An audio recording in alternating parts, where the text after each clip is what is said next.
Sebelumnya, nama saya Ngadi Budaya, Namu Budaya.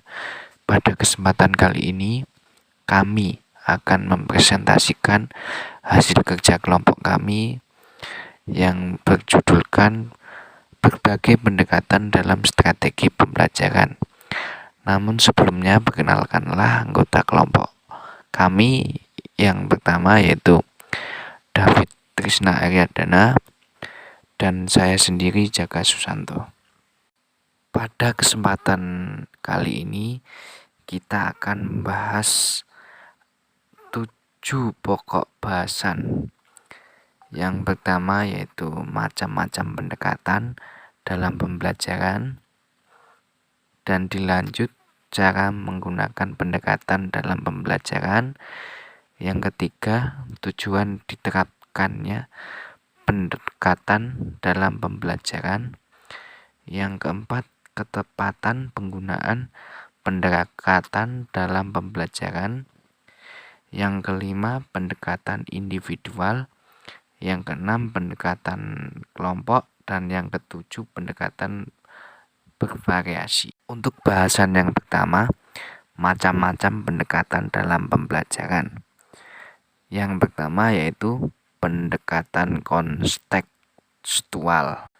Pendekatan kontekstual merupakan konsep belajar yang membantu guru mengaitkan antara materi yang diajarkan dengan situasi dunia nyata siswa dan mendorong siswa membuat hubungan antara pengetahuan yang dimilikinya dengan penerapannya dalam kehidupan mereka sebagai anggota keluarga dan masyarakat.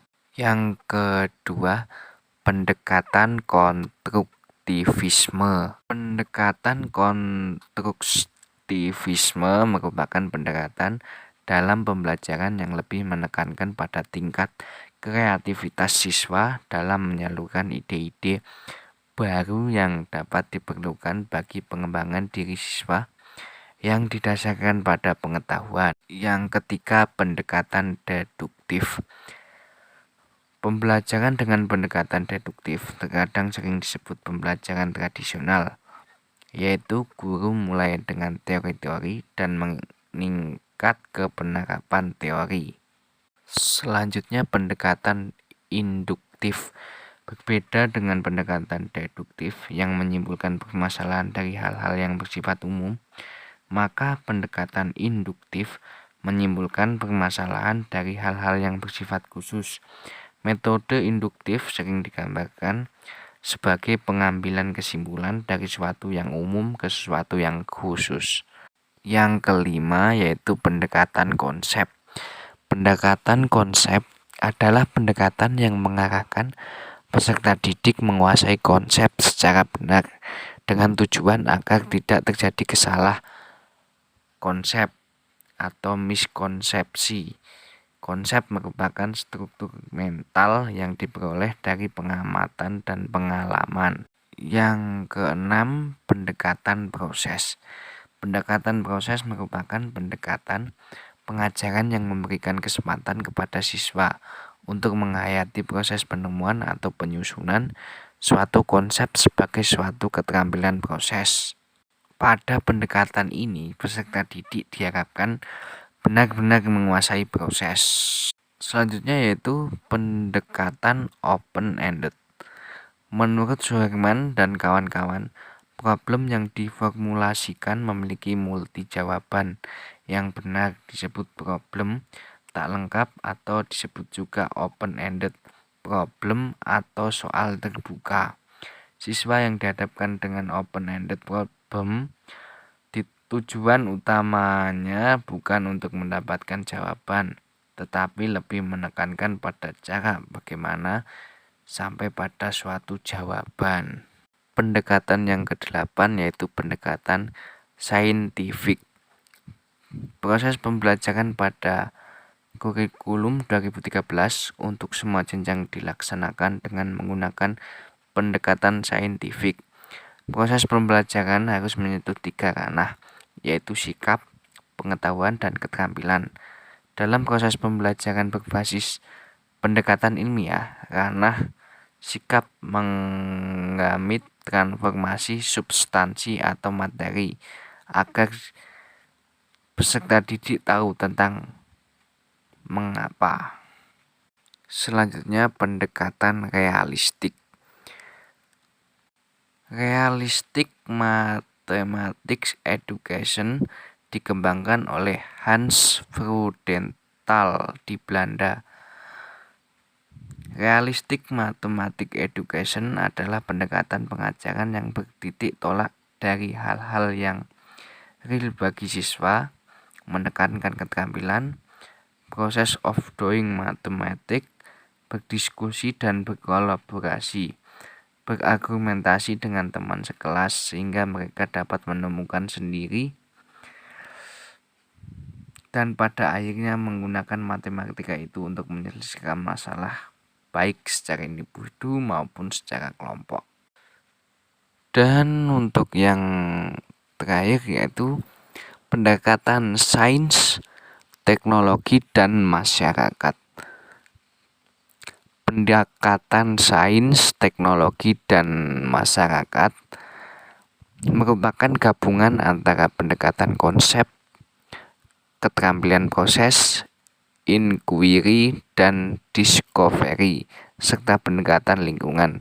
Istilah sains teknologi masyarakat dalam bahasa Inggris disebut sebagai sains teknologi. Filosofi yang mendasari pendekatan STM adalah pendekatan konstruktivisme, yaitu peserta didik menyusun sendiri konsep-konsep di dalam struktur kognitifnya berdasarkan apa yang telah mereka ketahui.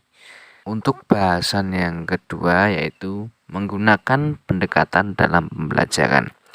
Pembelajaran terdapat dua jenis pendekatan, yaitu pendekatan pembelajaran yang berorientasi atau berpusat pada siswa, dan yang kedua pendekatan pembelajaran yang berorientasi atau berpusat pada guru.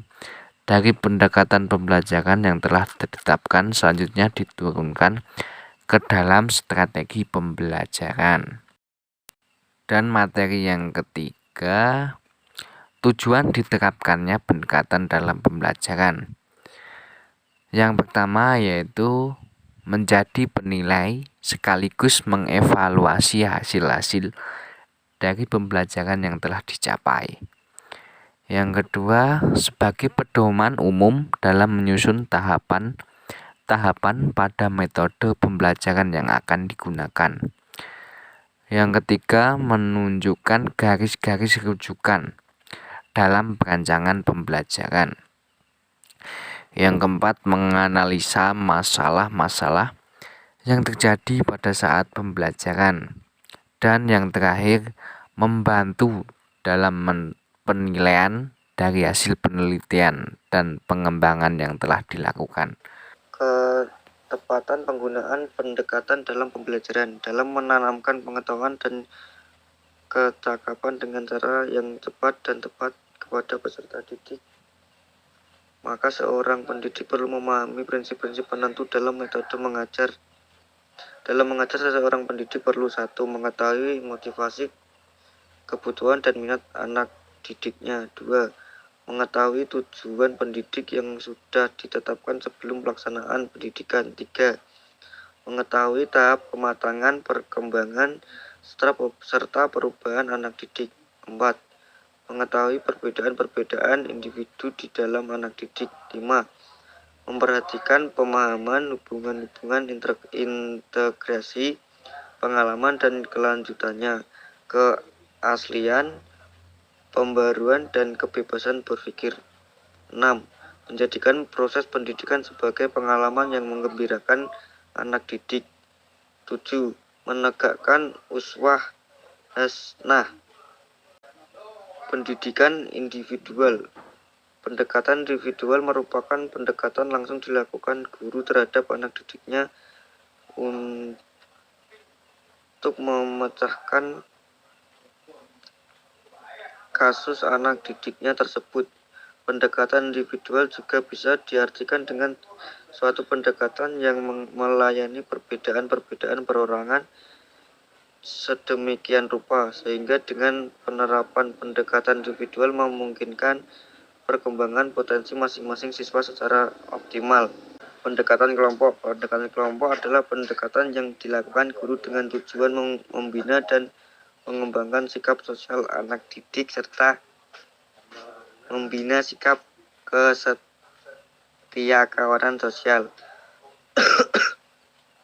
Pendekatan kelompok memang suatu waktu diperlukan dan perlu digunakan untuk membina dan mengembangkan sikap sosial peserta didik. Pendekatan bervariasi. Pendekatan variasi adalah suatu pendekatan yang dilakukan guru untuk menghadapi permasalahan anak didik yang bervariasi dengan menggunakan variasi teknik pemecahan masalah tersebut saat guru dihadapkan kepada permasalahan peserta didik yang bermasalah, maka guru juga akan berhadapan dengan permasalahan yang bervariasi. Terima kasih.